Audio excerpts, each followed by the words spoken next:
Pangalawang stop nga namin ni Boss Madam dito sa Ilocos Norte, itong Paway Church. Isa na naman ngang World Heritage Site ang na-unlock namin ni Boss Madam. Dahil ang simbahan ngang ito ay naitayo pa noong 1710. Tara na mga boss at sabay-sabay na nga natin pasukin ang loob ng simbahan na ito. Makikita nyo nga rin sa video na ito na mali nga yung napasukan namin nung simula. Syempre, mamili na nga rin tayo ng mga bracelet. Let's go! So ayun mga boss, andito na kami sa Paway Church ni Boss Madam natin. Lakad-lakad tayo dito, pasok tayo.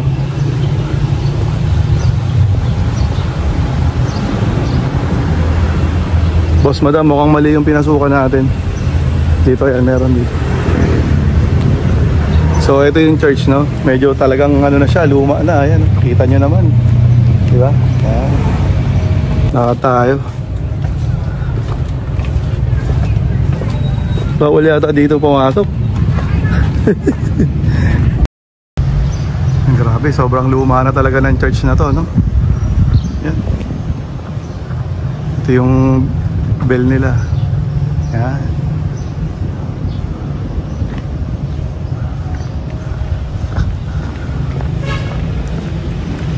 Yan, paunahin na natin si Boss Madam. Yan, umikot kami rito sa kabila kasi bawal pala pumasok doon, no? So ayan, ito yung church, oh. Hindi ko alam kung mag-ooperate pa to, eh. Hindi na siguro, no? Parang ano na lang siya. Kasi yan, may mga naglalaro na dito. Oh, hanggang dito lang talaga siya. Dito ka lang, pipicture lang tayo dito.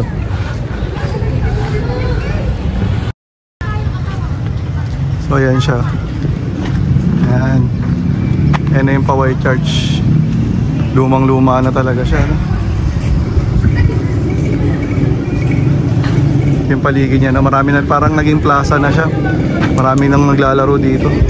May basketball court, tapos may nagte-tennis. Ayan.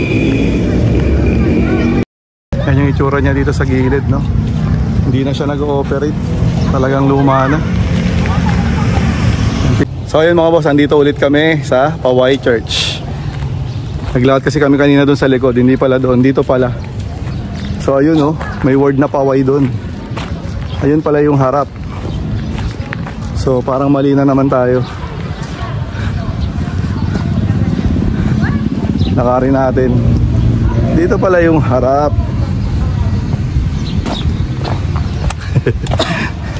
So ayun, maganda rito sa harapan, eh.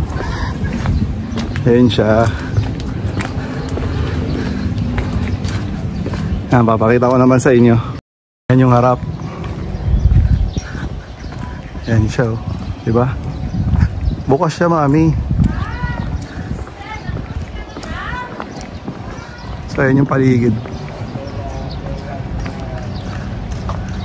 Yun. Boss Madam.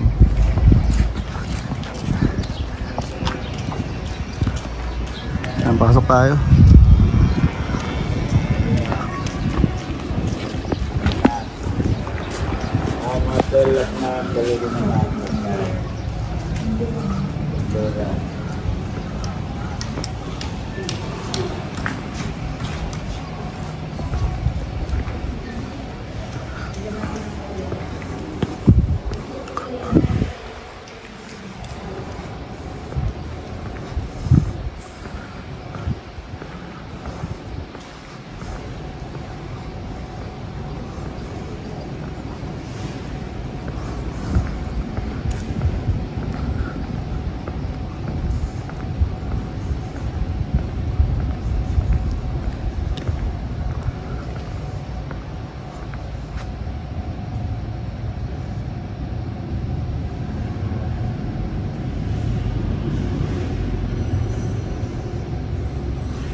kasi naunang antay-usog lang.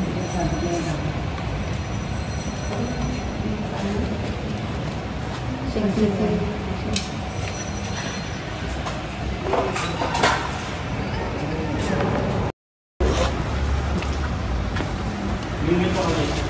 Sa gesa.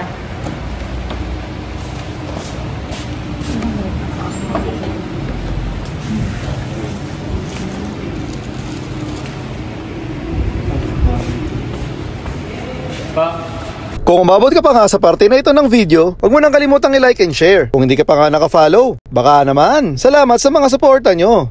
Bye-bye!